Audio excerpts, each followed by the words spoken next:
Hermanos, vamos ahora al capítulo 2 de este breve estudio conversatorio sobre el libro del profeta Oseas. Como les decíamos en el primer video, no es una exposición abarcadora, pudiéramos decir, de toda la enseñanza del libro. Solamente queremos comentar brevemente algunas porciones importantes del libro y sobre todas las cosas que usted en su casa, en su tiempo diario con el Señor, pueda tomar este libro, pueda volverlo a leer y pueda hacer del estudio de la Biblia algo importante, algo diario y algo que pueda marcar su vida realmente. Vamos al capítulo 2 y podemos leerlo juntos.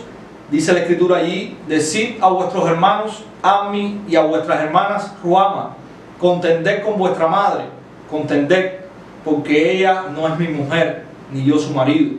Aparte pues sus fornicaciones de su rostro y sus adulterios de entre sus pechos, no sea que yo la despoje y desnude, la ponga como el día en que nació, la haga como un desierto, la deje como tierra seca y la mate de sed.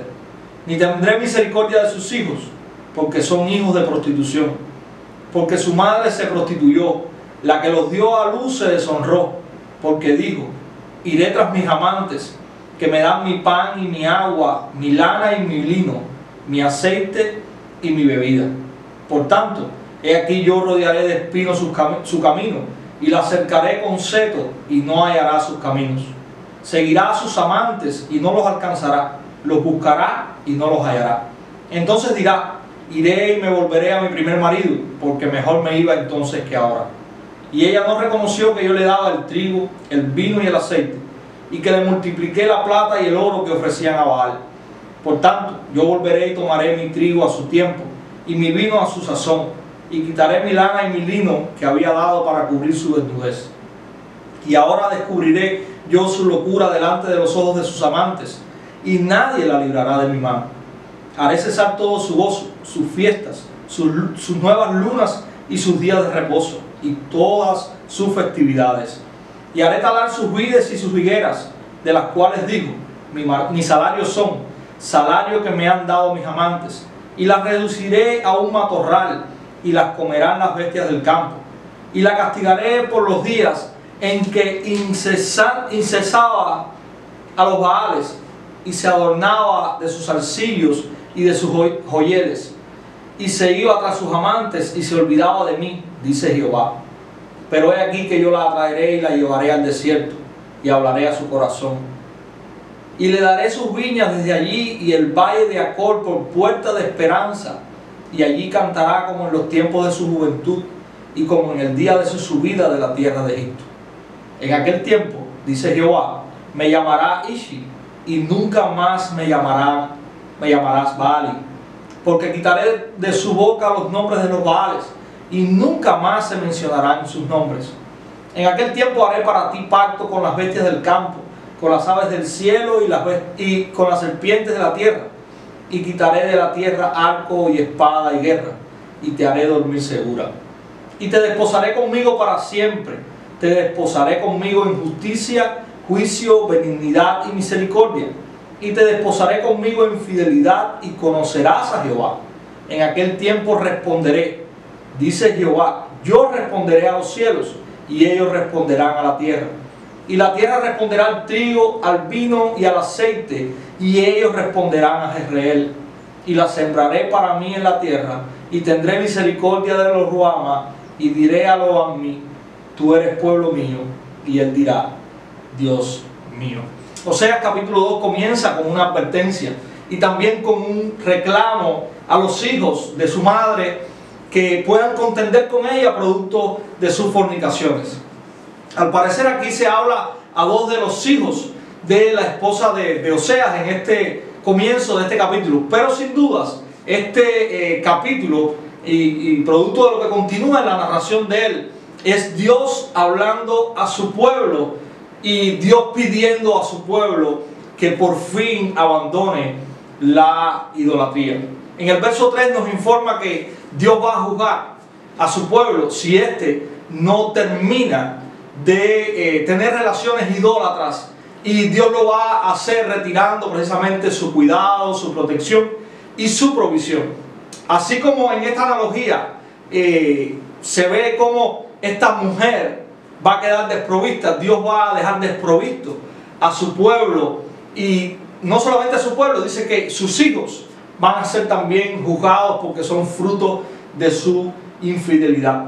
En el versículo 5 podemos ver cómo nos ilumina acerca de la ceguera en la que el pueblo de Dios, Israel, en este tiempo estaba. Y este es un texto donde específicamente nos habla de la infidelidad del pueblo de Dios para con Dios. Aun cuando está este libro haciendo una analogía entre Oseas y Gomer, su esposa, podemos ver claramente que lo que Dios está enfocando es básicamente al estado y el corazón de su pueblo y su infidelidad para con él. El texto nos dice que el pueblo estaba declarando a sus amantes, a sus ídolos, y en específico a Baal como quien estaba proveyendo para ellos. El pueblo estaba diciendo que Dios no era su proveedor, que su proveedor, su provisión venía de sus amantes. Y esta es la analogía que nosotros vemos en el versículo 5. Dios no era quien los estaba favoreciendo, sino en este caso Baal. Israel estaba diciendo: nosotros no estamos siendo favorecidos por nuestro Dios. Nuestra provisión, nuestro sustento está viniendo de otro lugar.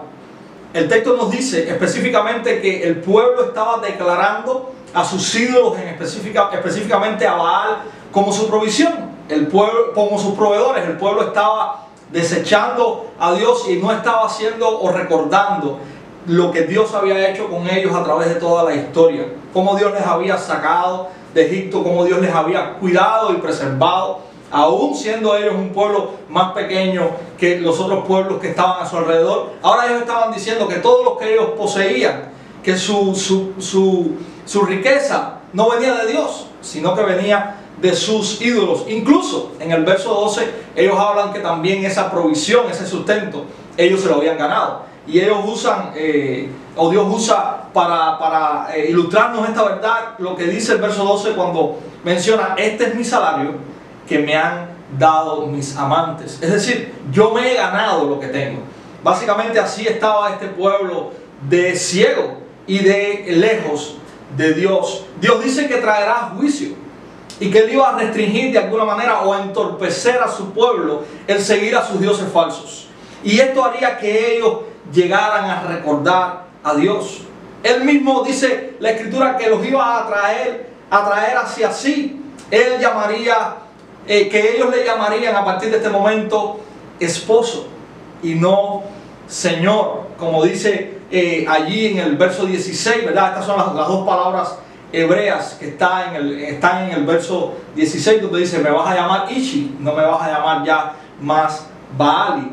Y al final de este capítulo, mis hermanos, hay una restitución o una redención. Dios tomará para sí a su pueblo, Dios los desposará y hará un pacto perpetuo con él, o recordará el pacto. Dios había establecido ya un pacto con este pueblo y Dios los va a llamar y les va a recordar que Él ha hecho pacto con ellos. Y termina ahora este capítulo diciendo a los hijos, a los cuales en el verso 4 dijo que Él no iba a tener misericordia. Ahora dice allí al final de este capítulo que les volvería a llamar sus hijos. Él les volvería a llamar, ellos le volverían a llamar Dios mío, y Él le volvería a llamar pueblo mío. Hay algunas aplicaciones, mis hermanos, que quiero compartirles, y quiero compartirles que son importantes. No solamente entender el texto, sino como que yo puedo ver en este texto que pueda ser de bendición para mí, que yo pueda aplicar hoy. En primer lugar, yo puedo ver que Dios juzga con imparcialidad el pecado de su pueblo cuando éste es rebelde. Dios juzga a su pueblo. Él no malcría a su pueblo. Él es severo a veces cuando su pueblo necesita severidad, cuando su pueblo necesita disciplina, y Él lo va a usar para que su pueblo pueda volver y pueda dejar su pecado. Dios puede restringir nuestra vida, y esto es lo segundo que quiero ver. Dios puede restringir nuestra vida de las cosas que nos están alejando de Él. Dios dice ahí a su pueblo: yo les voy a hacer que no vayan a sus amantes, yo les voy a restringir el acceso a ellos. Y Dios va a hacer esto en nuestra vida también con cosas que realmente nos estén alejando, nos estén distanciando de Él.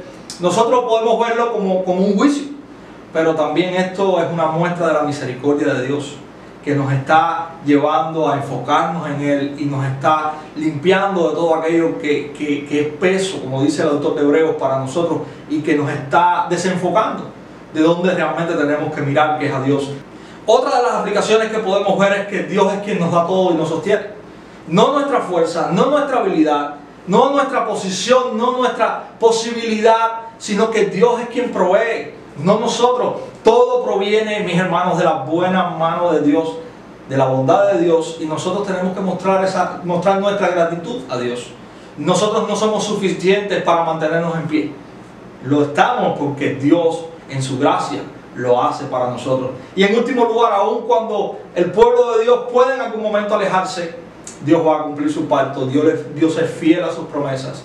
Y aún de este lado, de acá, no ahora mirando el texto, sino mirándonos a nosotros, el Dios que nos ha salvado es también fiel para mantenernos en el camino de la salvación y va a llevar su plan y su promesa a buen término. Así que continuemos estudiando este hermoso libro del profeta Oseas y veamos cómo este libro también puede hablarnos a nosotros hoy, y seamos celosos a la hora de estudiar la palabra de Dios, que podamos continuar caminando en todo el estudio de este libro y todos los demás libros que podamos estudiar juntos. Que el Señor nos bendiga.